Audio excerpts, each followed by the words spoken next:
Bonjour et bienvenue dans On Récap et on en parle. Cette semaine, je suis avec Virginie, Esther et Benjamin. Salut, vous allez bien? Salut. Salut. Alors, cette semaine, eh bien, forcément, on va revenir sur le message de dimanche.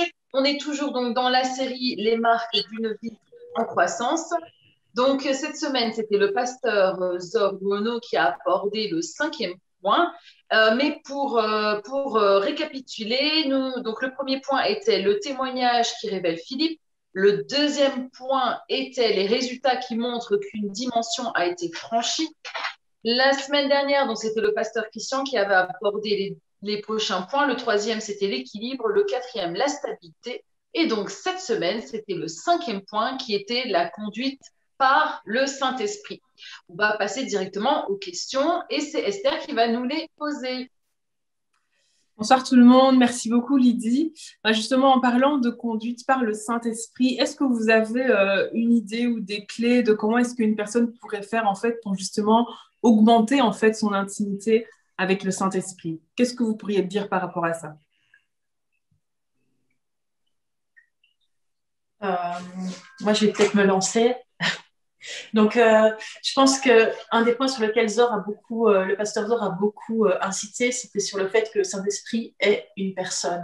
Et donc, si on pose la question comment augmenter son intimité avec une personne, eh ben, je dirais que c'est en augmentant sa proximité, c'est en augmentant le temps que tu passes avec, aussi en augmentant la qualité de tes relations avec ces personnes-là. Donc, techniquement, qu'est-ce qu'on peut dire? Ben, c'est en passant du temps avec le Saint-Esprit. Donc, la première chose, je dirais que c'est la prière.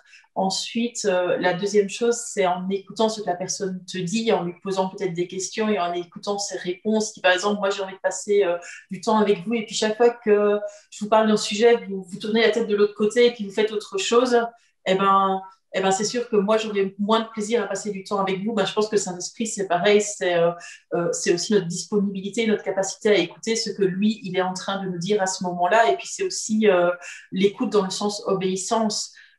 Si voilà, tu viens me demander un conseil, je te conseille quelque chose, tu fais le contraire. Une deuxième fois, tu viens me demander un conseil, je te conseille, tu fais le contraire. Une troisième fois, tu viens me demander un conseil, je me dis, je serais peut-être moins motivée à le faire parce que je sais que tu ne vas pas m'écouter et le Saint-Esprit, il a meilleur caractère que moi, donc lui, il va plus facilement te pardonner et continuer à te conseiller. Mais c'est vrai que si systématiquement tu n'écoutes jamais ce qu'il te dit, ben, il y a un moment où tu vas moins l'entendre aussi parce qu'il va moins parler aussi. Voilà, c'était mon point de vue.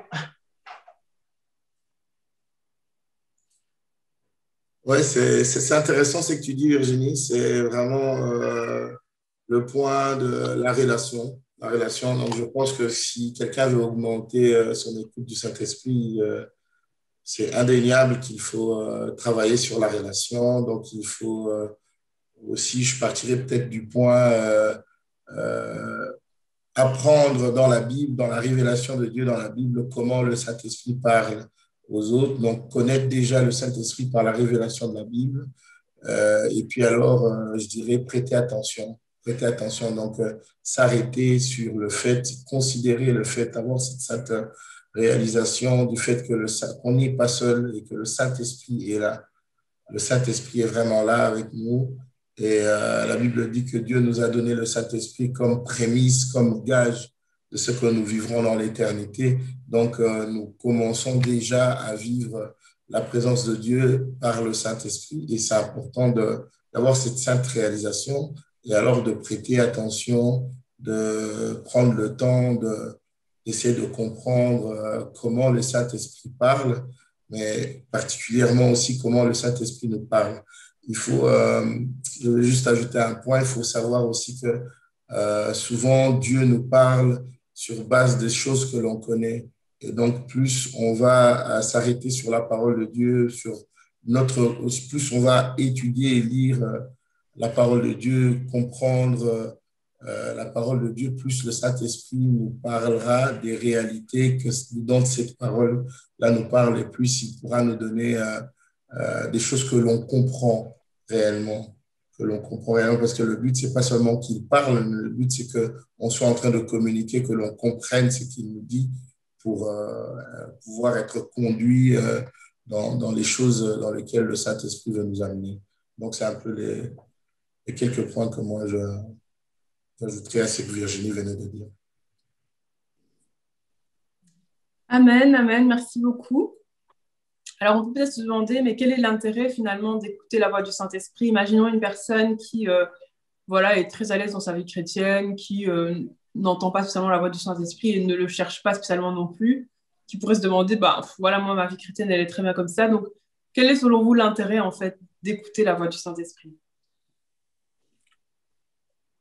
Bah, moi, je dirais que écouter la voix du Saint-Esprit, c'est tout gagnant, en fait. C'est-à-dire que à partir du moment où tu l'écoutes, tout ce qu'il dit, ce n'est que pour ton bien. Donc, ça veut dire qu'en fait, il va donner que des bons conseils, il va toujours nous guider à la perfection. Lui, il sait déjà même les temps à l'avance, il connaît même tout ce qui est bon, tout ce qui est mauvais, même ce que nous ne savons pas ou ce que nous croyons que nous savons. Au final, on ne sait pas. En fait, le Saint-Esprit, s'il nous dit non, va pas à droite, non, va pas à gauche, c'est pas pour donner des ordres et tout simplement lui obéir.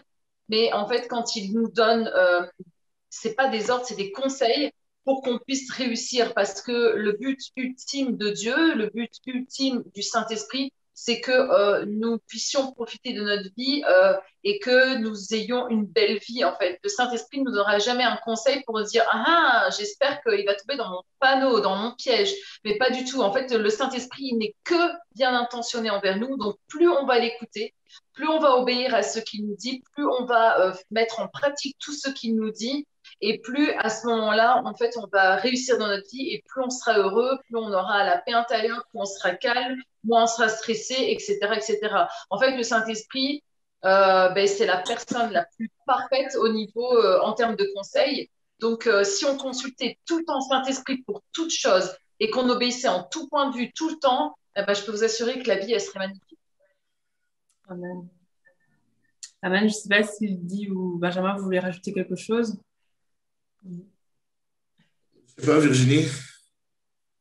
Non, je pense qu'il a toujours une longueur d'avance sur nous. Ah oui, oui. Donc, fatalement, on peut l'écouter ou ne pas l'écouter, mais si on sait qu'on a à côté de nous quelqu'un qui connaît tout et qui a une longueur d'avance sur nous, je pense que la raison pour l'écouter, c'est pour nous d'abord. Ouais, et puis moi, je dirais je veux dire, en fait,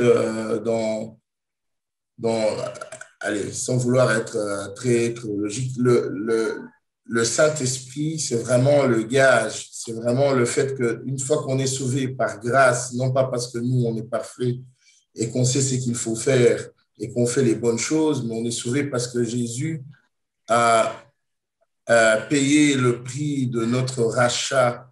Donc, c'est par grâce que nous sommes sauvés. Le Saint-Esprit, maintenant, dans le plan de Dieu, pour nous, Dieu nous donne le Saint-Esprit. C'est quelque chose d'exceptionnel que l'on a. C'est vraiment une grâce d'avoir le Saint-Esprit. Et la Bible dit qu'il nous conduira, il vous conduira en toutes choses. C'est ce que Jésus disait. Donc, le but du Saint-Esprit, c'est ça. C'est comme si ne pas écouter le Saint-Esprit, c'est comme si on allait quelque part qu'on ne connaissait pas et qu'on mettait un GPS, mais qu'à chaque fois que le GPS dit va à gauche, tu vas à droite. Donc, tu ne sais pas où tu vas, tu as mis un GPS, mais tu ne l'écoutes pas. C'est vraiment du non-sens. En fait, écouter le Saint-Esprit, c'est dans le bon sens, c'est vraiment là. C'est pour ça qu'il est là. Il est là pour nous conduire, il est là pour nous fortifier, il est là pour nous porter, il est là pour nous consoler. Le Saint-Esprit, c'est vraiment notre garantie, comme Virginie disait, de réussir, en fait, dans l'appel que Dieu nous donne. Je veux dire, c'est le basique.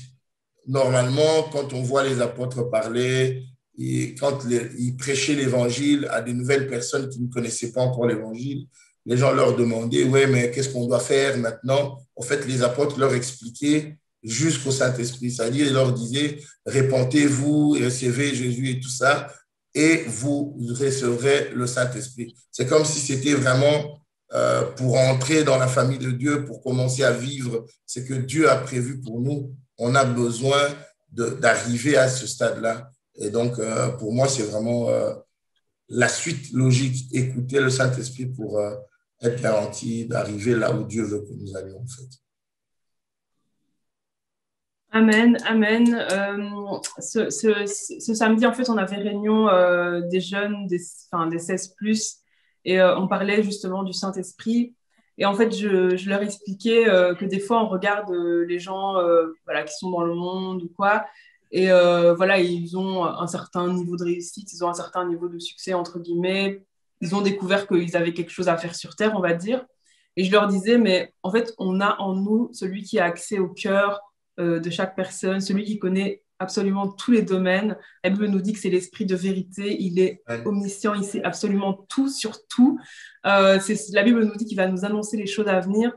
Et je leur disais en fait qu'on a tendance à réduire le Saint-Esprit voilà, à la vie d'église, tout ce qui concerne voilà, les choses de Dieu pures et dures, alors que moi j'ai vraiment cette conviction que le Saint-Esprit veut faire partie de tous les domaines de notre vie, au fait. Absolument tous les domaines de notre vie, le Saint-Esprit veut en faire partie. Et dans les couloirs qui nous sont propres par rapport à notre destinée, plus on développe son intimité avec le Saint-Esprit, plus en fait on peut accomplir des grandes choses, pas parce qu'on est quelqu'un de particulier, mais juste parce qu'on a en nous en fait celui qui connaît absolument tout. Même par exemple, si on veut investir, il peut nous dire n'investis pas maintenant, investis dans 2 mois. Si on veut acheter un bien, il peut nous dire achète cette maison-là et pas celle-là. Pourquoi? Parce qu'il sait absolument tout en fait. Il sait absolument tout et quand on voit certaines personnes qui arrivent à faire certaines choses, des fois je me dis mais waouh, ils ont réussi à faire ça alors qu'ils n'ont même pas le Saint-Esprit en fait, alors qu'ils n'ont même pas la Bible. Alors combien nous en tant qu'enfants de Dieu, Dieu nous appelle vraiment à certaines dimensions et vraiment tout dépend vraiment de notre intimité avec le Saint-Esprit. Et moi personnellement, je pense que l'intimité avec le Saint-Esprit c'est vraiment quelque chose de très puissant dans la vie de prière en fait, enfin dans tous les domaines, hein. Dans tous les domaines c'est clair. Mais vraiment, c'est vrai que dans la vie de prière, parce qu'il peut nous mettre des choses à cœur, il peut nous montrer certaines choses, il peut vraiment nous guider pour que voilà, nos prières soient efficaces, pour que ça porte du fruit. Et non, c'est vraiment incroyable. Vraiment, le Saint-Esprit, c'est vraiment incroyable. Alors, une autre question qu'on pourrait se donner, parce qu'ici, on parle beaucoup du fait de voilà, d'entendre la voix du Saint-Esprit, voilà, de se laisser guider par le Saint-Esprit. Alors, on va prendre un peu une mise en situation. Imaginons 2 personnes qui sont exactement dans la même situation, peu importe laquelle elle est, mais ils sont exactement dans la même situation et ils reçoivent toutes les 2 la même instruction.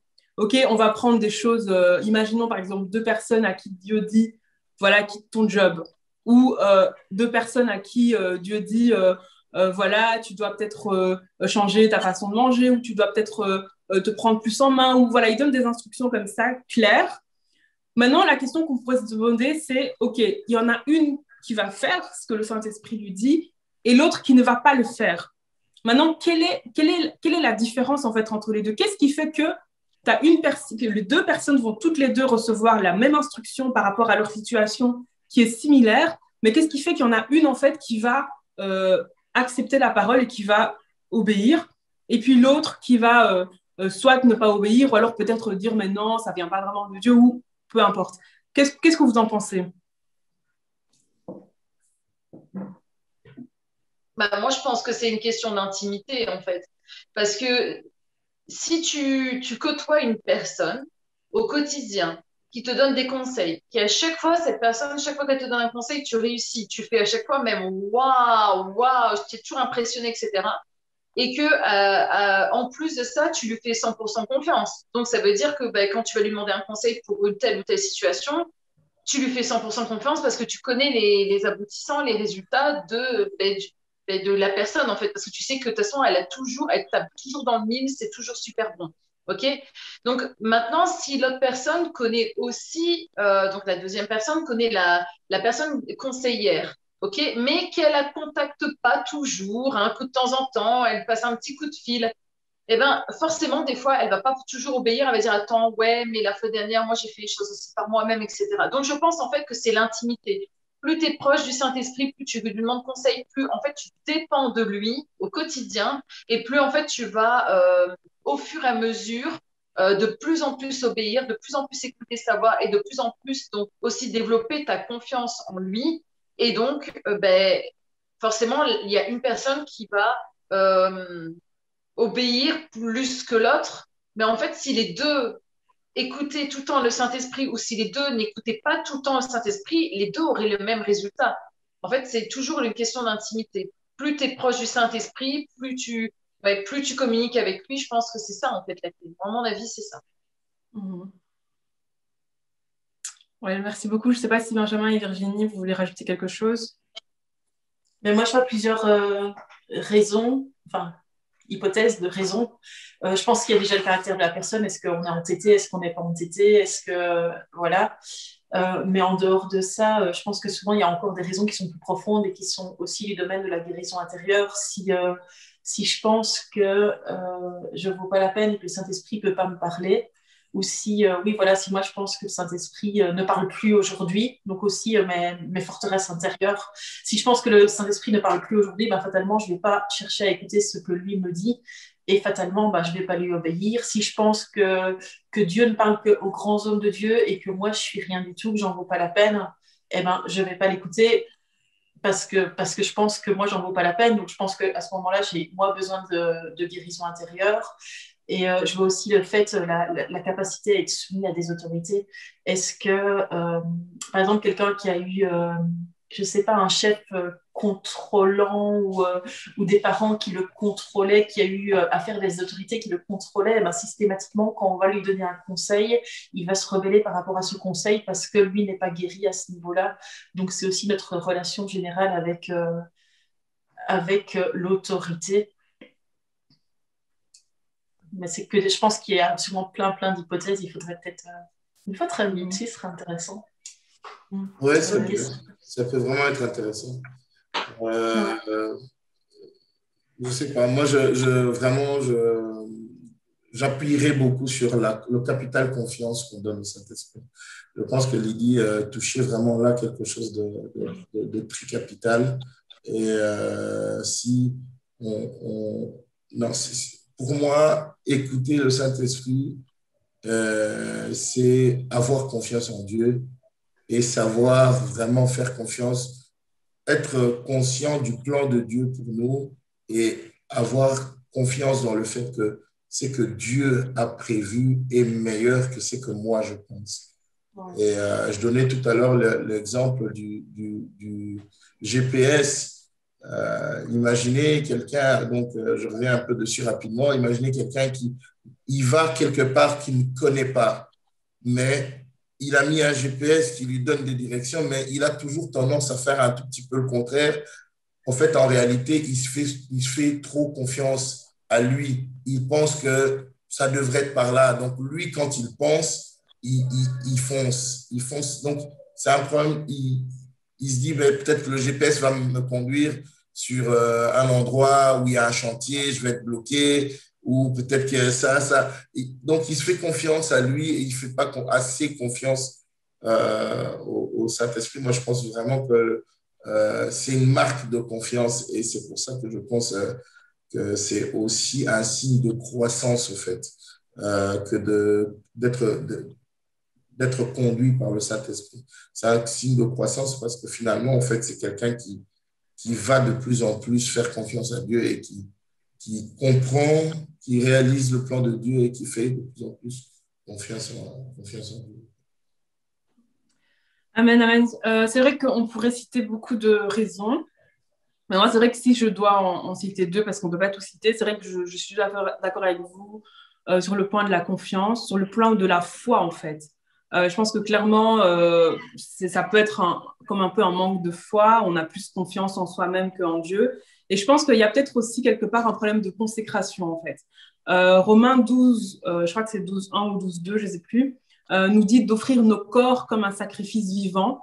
Et aussi, quand on regarde les relations, enfin le recrutement, entre guillemets, que Jésus faisait avec les disciples, c'était vraiment d'abandonner sa vie, en fait. Et je pense que quand on est dans une optique où on veut vraiment abandonner sa vie, où on veut vraiment tout lâcher, où on veut vraiment faire la volonté de Dieu, quelle qu'elle soit, ben, peu importe ce que le Saint-Esprit nous demande de faire, on n'a pas de mal à le faire, en fait. Et je pense qu'une personne qui a du mal, en fait, à suivre les instructions du Saint-Esprit, il y a clairement cet aspect-là où il y a peut-être un problème de foi et il faut travailler ça dans la parole de Dieu et dans son intimité avec le Saint-Esprit. Mais je pense qu'il y a aussi un problème où la personne est trop attachée à sa vie. Alors que moi, j'ai vraiment cette conviction que plus, en fait, on meurt à nous-mêmes, on meurt à nos ambitions, on meurt à nos envies, on meurt à nos propres projets, plus, en fait, on voit la gloire de Dieu dans nos vies. Donc, c'est vraiment aussi pour encourager nous, tous qui sommes ici, aussi toutes les personnes qui vont suivre, à vraiment ne pas hésiter vraiment à mourir en fait à soi et à se dire, si Dieu me demande de le faire,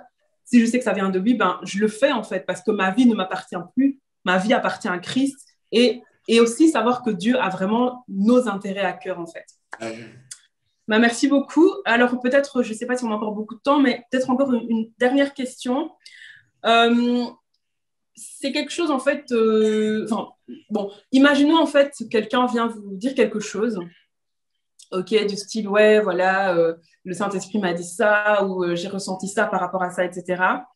Est-ce que vous trouvez ça correct de dire à quelqu'un, qu'est-ce que vous pensez en fait du fait de dire à quelqu'un non, ça peut pas venir de Dieu en fait, ça peut pas venir de Dieu, ça vient pas de Dieu.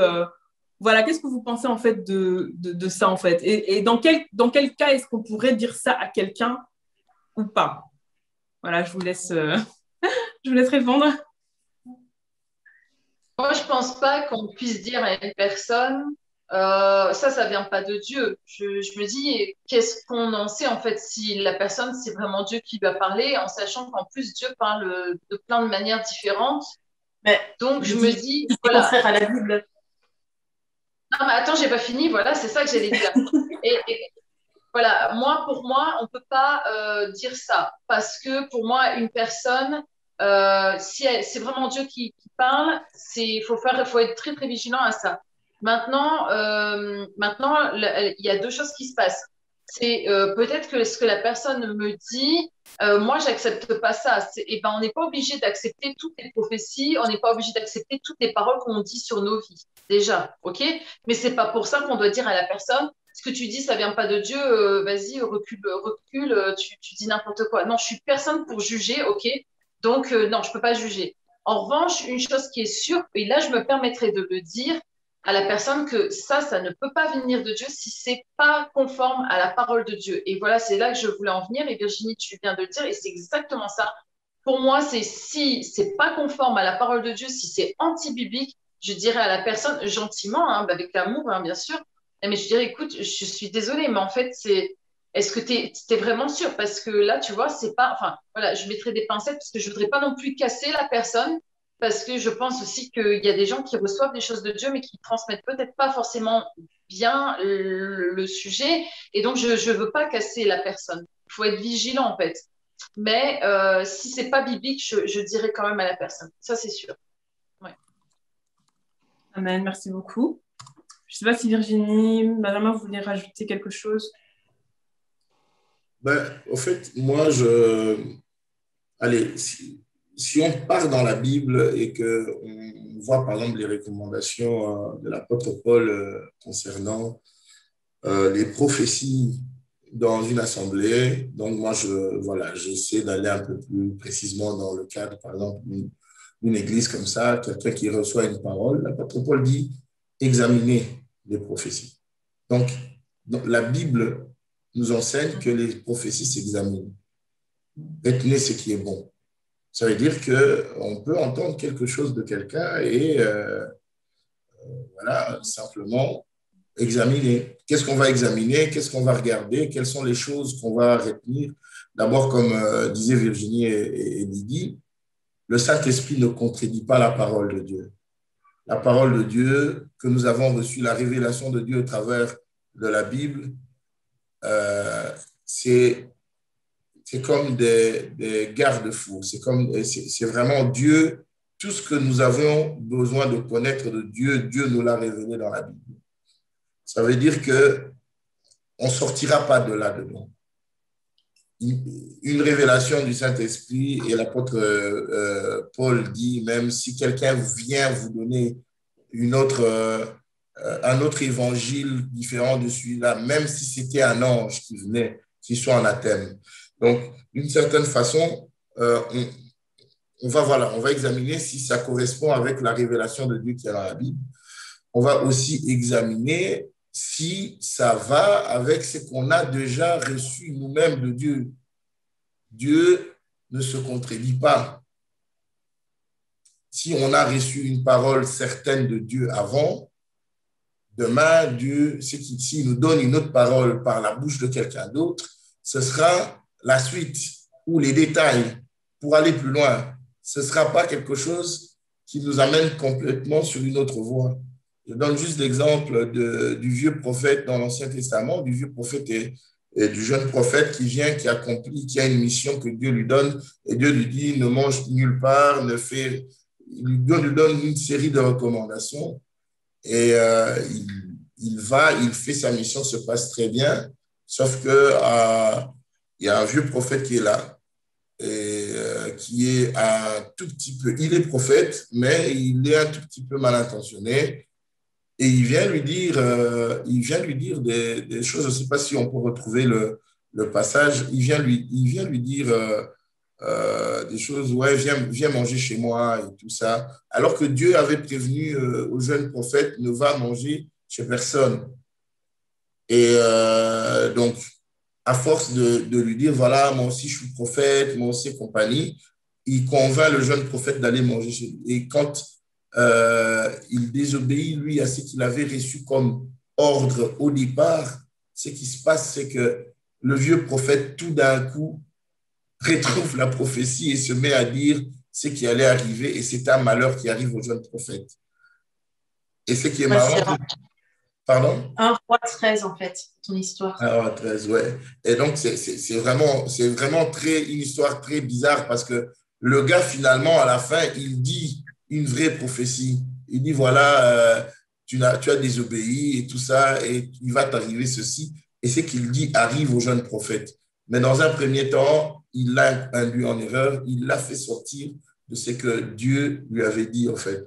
Donc, voilà, pour moi, la Bible est très à l'aise. Après, maintenant, dans la façon de le dire, parce que je crois que ta question, elle allait plutôt dans ce sens, dans la façon de dire aux autres. Je suis d'accord avec Lydie, il faut de l'amour et amour et vérité. Il faut marcher avec amour et vérité lorsque on a quelqu'un qui vient nous dire Dieu m'a dit ou le Saint-Esprit m'a dit ceci, ceci. Si on a déjà reçu une parole avant qui est différente de celle-là, ou si clairement la parole que l'on nous présente ne correspond pas avec ce que la Bible nous enseigne, avec amour et vérité, je pense qu'il faut dire, parce qu'il faut aussi aider la personne. Peut-être que ça va donner à l'autre personne qui est en face de nous, peut-être que ça peut affiner, moi je ne dis pas qu'il n'entend pas Dieu, ça peut affiner aussi sa façon d'entendre Dieu. Parce qu'on peut entendre quelque chose et puis extrapoler, aller plus loin et puis dire des choses qui ne sont pas exactement… Dieu dit un truc et puis nous, on peut avancer. Et finalement, le fait qu'on avance d'autres choses et compagnie, ça nous fait sortir de la pensée de Dieu. Donc, dire à quelqu'un avec amour et vérité que ce que tu me dis là ne va pas vraiment dans ce que moi j'avais déjà reçu avant et que j'ai pour certains… c'est pas mauvais, ça peut l'aider à peut-être à affiner sa façon d'entendre Dieu. Moi, je vais pas raconter ça maintenant, mais j'ai des exemples d'histoires qui me sont arrivés personnellement, où j'ai vu quelque chose en songe, j'ai clairement vu quelque chose. En sortant de ce songe-là, j'avais vraiment comme la compréhension de ce que Dieu me disait. Je vais raconter à quelqu'un je veux raconter ça à quelqu'un qui était déjà dans le ministère, qui était plus avancé et tout ça.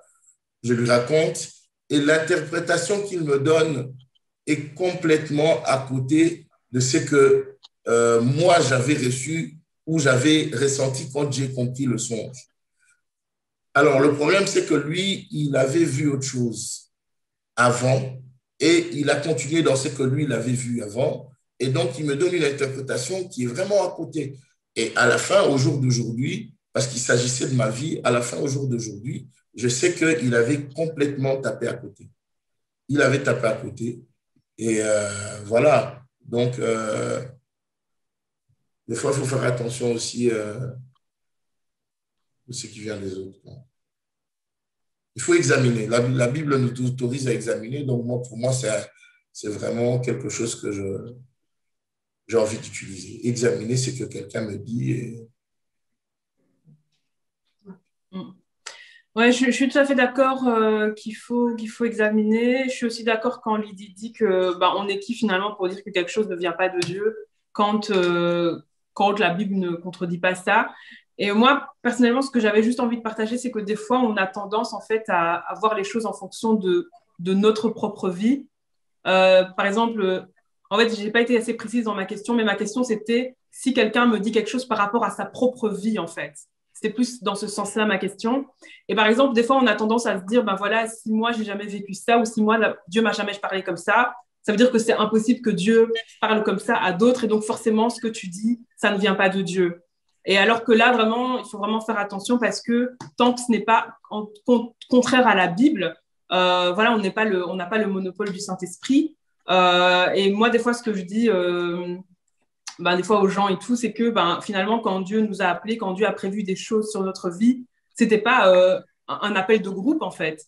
C'était pas un appel de groupe, c'était personnel en fait par rapport à notre propre vie. Et donc forcément, peut-être qu'il y a des choses que les autres ne vont pas comprendre, que les gens ne vont pas vont trouver ça bizarre, etc. Voudront un peu donner leur avis parce que eux, ils n'ont jamais vu ça dans leur vie. Mais que voilà, si tu sais que c'est Dieu t'a parlé, tu sais que ça vient vraiment de Dieu, etc., etc. Surtout ne pas se laisser déstabiliser en fait par des opinions humaines qui des fois aussi sont influencées par l'ennemi en fait. Donc Ouais, vraiment examiner les choses, être sûr que c'est biblique parce que ça le plus important, être sûr que c'est ouais. biblique. Et tant que c'est biblique et que tu as la conviction que ça vient de Dieu, il faut pas se laisser déstabiliser parce que enfin voilà. Ouais. Merci à vous pour les réponses. On arrive à la fin de l'émission. On va peut-être passer donc à l'idée phare. Est-ce qu'il y a quelque chose qui vous a interpellé un petit peu plus? Peut-être Virginie, puisque tu es un peu notre invitée cette semaine. Est-ce qu'il y a quelque chose qui t'a interpellé un peu plus dans la prédication du pasteur Zor? Je sais pas si c'est interpellé, mais j'ai beaucoup aimé l'image que le pasteur Zor a dit par rapport à la tablette. Il disait que si quelqu'un vient lui donner une tablette, la personne ne devient pas une tablette et que bien souvent, on confond la personne du Saint-Esprit et les dons du Saint-Esprit et voilà. Et j'ai vraiment beaucoup aimé cette comparaison parce que c'était tellement visuel que ça devient une évidence en fait. Oui, c'était une belle image, effectivement. Est-ce que Benjamin ou Esther, vous avez quelque chose à nous apporter, quelque chose qui vous a vraiment touché particulièrement? Moi, spécialement, c'est pas quelque chose qui m'a seulement touchée, mais par contre, quand la prédication a commencé et que le pasteur a dit que le Saint-Esprit est une personne et qu'il a parlé du Saint-Esprit, ça m'a marqué parce que, comme je disais tout à l'heure, samedi, on a fait une réunion jeunesse des 16+, et le thème de la réunion, c'était le Saint-Esprit est une personne, et on a vraiment voilà, tourné autour du Saint-Esprit, parlé du Saint-Esprit. Et je me suis dit, waouh, à quelques heures d'écart, voilà, on parle vraiment de la même chose et moi je trouvais ça vraiment fort. Donc voilà, c'est juste ça. C'était le Saint-Esprit qui parlait, Voilà, c'était le Saint-Esprit qui voulait qu'on parle de lui ce week-end. exactement, exactement. Voilà, Ben, tu voudrais ajouter une petite idée phare, quelque chose? Non, mon idée phare, c'est l'idée que Virginie a C'est dit. Et appliqué. que, mon idée phare, c'était vraiment ça. J'avais trouvé ça très intéressant voilà, de sortir vraiment de cette vision, des fois, que les gens ont voilà, dès qu'on parle du Saint-Esprit, on pense au don, on pense à, voilà, l'exercice des dons et compagnie, alors que c'est d'abord une personne avec qui on est censé être en relation et qu'on on est censé grandir aussi dans cette relation-là. Ouais, c'est ça. Le Saint-Esprit est une merveilleuse personne et souvent les gens oublient que c'est une personne parce qu'on dit le Saint-Esprit, donc les gens le voient un peu comme un ange, un esprit, alors que c'est bien une personne. Moi, je voulais juste dire que, en fait, moi, un petit truc qui m'avait interpellé, c'est quand le pasteur Zor avait dit dans sa prédication qu'il est vrai que parfois, tu es devant un film basique, hein, pas un film affreux, mais un film basique où, je sais pas, tu es dans une discussion, tu es dans un endroit, et là, le Saint-Esprit te dit ne regarde pas ça, ou quitte cette pièce, ou ne rentre pas dans ce genre de discussion. Et là, tu fais what? Pourquoi? Merci à vous pour toutes ces réponses, pour toutes ces idées phares. Donc, avant de nous quitter, est-ce que Virginie, je peux te demander de prier pour nous afin que Dieu nous aide justement à être plus attentifs au Saint-Esprit et à développer une bonne relation avec l'Esprit. Ok. Ah Seigneur, je te remercie Seigneur pour ce temps passé ensemble Seigneur. Je te prie vraiment précieux Saint-Esprit que tu sois toujours le centre Seigneur, que tu sois le centre de nos pensées Seigneur. Je te prie vraiment que ce soit toi qui nous guides Seigneur. Je te prie que tu nous trouves en nous Seigneur des oreilles attentives Seigneur et un cœur prêt à obéir Seigneur. Je te prie Seigneur que nous soyons Seigneur bien disposés à entendre ce que toi tu nous dis Seigneur. Je te prie que nous ne soyons pas Seigneur ce qui vient faire obstacle à ta voix, Seigneur, que nos émotions ne soient pas ce qui vient faire obstacle à ta voix, que nos envies ne soient pas ce qui vient faire obstacle à ta voix, mais vraiment trouve chez nous vraiment une terre dans laquelle tu peux croisser pour finir par devenir ce que tu veux que nous soyons, que nous devenions ce que tu veux que nous soyons pour pouvoir porter du fruit. Vraiment, Seigneur, trouve vraiment chez nous vraiment une terre de qualité. Dans le nom de Jésus, j'ai prié. Amen. Amen. Merci Virginie d'être avec nous cette semaine. Merci d'avoir accepté l'invitation. Merci à Esther et Benjamin. Et on vous dit donc à la semaine prochaine. Ciao, ciao. Salut. À la semaine prochaine. Merci. Bye.